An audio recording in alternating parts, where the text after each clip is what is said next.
the floor next. You're going to love this. Some storytelling and dance from Jenny Strickland and Judith DeWitt.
First 25 years of my life, first quarter century, I lived in absolute fear of death and injury. I didn't get a driver's license because I was afraid I would fall asleep driving a car. I didn't meet strangers. I didn't cross the street. I didn't go on trips. I didn't go on roller coasters. I didn't go boating. I didn't do anything. I stayed at home in the house where I felt not safe, but safer than out in the open. And in my classroom, and later in my job. For the first quarter century of my life, I lived in fear of death. Now, all of us do die sooner or later. We don't know when or why or how, but it is inevitable. Death is part of life. It's the end of life, but it is in every life. Life is a terminal event. When I was 25 years old, I went out. I went with some friends. I went swimming in Lake Lanier. The weather had been 95 degrees for a week. And only I, caught a rare bacterial infection from that water. And I went to the doctor and he tested me and he said, well, that is a bacteria that you can't even kill in a petri dish. And so it's going to be hard to kill it in you without killing you. But he tried. And he gave me this medicine and that medicine and the other medicine. And I spent an entire year dying, depressed, sick, no energy, hoping only that I would live long enough to see my baby daughter learn to walk because that would make her more independent. But during the time that I sat in my chair thinking about dying, I started thinking about all of those things that I had never done because I was afraid they would result in my death. And it occurred to me, well, I am going to die anyway, at some point. And right now, it seems I'm going to die without having done any of those things that I wanted to do. And when that occurred to me, I realized it wasn't really death that I was so afraid of. No, not death.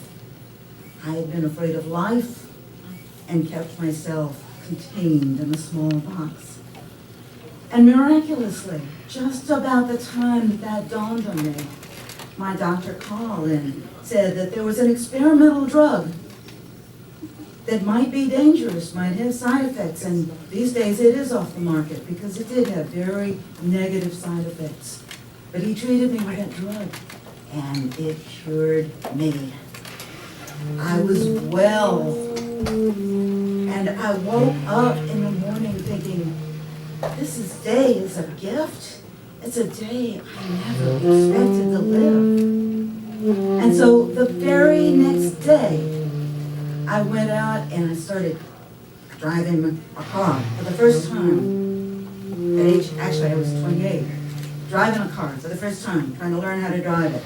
5 days later, I went and got my driver's license. And I passed the test even though I couldn't parallel park.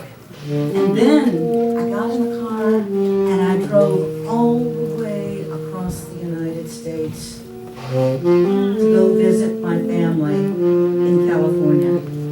And when you go through the desert, there are narrow little bridges, and I would see an 18-wheeler coming towards me like a symbol of death. And he was going fast, and I was going fast. I closed my eyes and drove across the bridge side by side with these trucks, using my intuition. And obviously I survived in the end. But I started doing all kinds of things, the things that I was sorry I had missed. I went whitewater rafting. I went caving. I went to China. I went to Zimbabwe. And 3 years ago, to celebrate my birthday, I went hang gliding. And so many people said, "Oh, that's so much courage. That's so dangerous." But for me, if it's something, anything that I want to do before I die, then I will do it. Because that's the only way I can do it before I die. Now the question is, what really is death? When someone that we love has died and passed away, have we completely lost them? Well, we have them in our memories. We hold them in our hearts. But is that all? Well, there are different theories about that. Coming back to life, ghosts, going to heaven or hell. I have a scientific mind, so I tend to not take what the church tells me literally. But in my life experience, I've encountered some things that make me realize, no, when someone I love has died, I have not completely lost them. My mother died, and she lived in California, so I hadn't seen her very often. Several weeks after she died, I felt her spirit show up in my house. And we walked around the house together, and she looked out at the view from my back window. And we walked around and looked at the paintings that she had done, that I put on my walls. And she was looking at the painting through my eyes, and it was so clear. I felt closer to her than I had in decades. And then one time we were looking at a painting together, and she said, "I don't like that spot there. Can you fix that?" "Oh, no, I am not changing this painting." Then, in 2008, my husband died. We'd been married for 43 years. We had a lot in common and a lot of differences, too. One of the differences was that I hate television. He loved television. He always had the TV on. Sometimes I'd be sitting in the living room and TV off, silence, reading a book, enjoying the solitude. He'd walk in the front door, walk by the TV, turn it on, walk out the back door. Well, the day he died, he was in the hospice wing of the hospital, and most of the family was there with him. And he passed away peacefully. And I was relieved at that.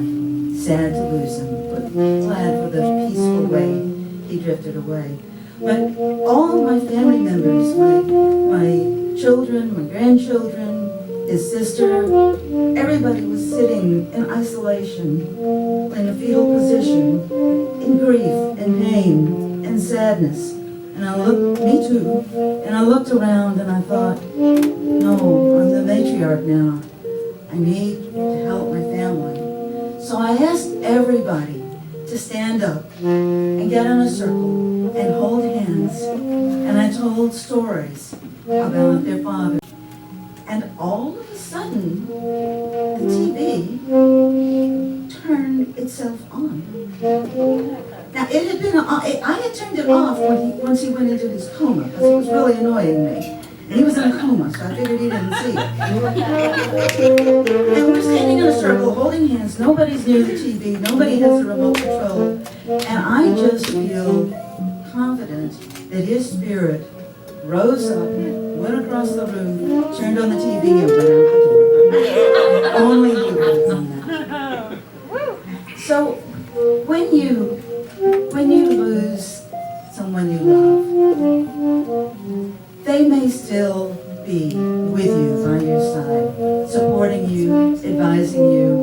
watching you, keeping you company. And I went to hear one of my favorite poets, David White, and he talked about the fact that he had lost one of his best friends, but after his death, he got to know him better and better and better. And I would have thought, that was crazy. How could you get to know somebody better after they had passed away? But that had been my experience. As every year went by, after I got to know my husband better and better, and I integrated the parts of him that I love into who I am and who I'm becoming. So, death is part of life.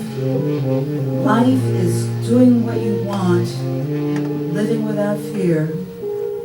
And death of your loved ones is just look around the room and see if you sense somebody here that you haven't seen.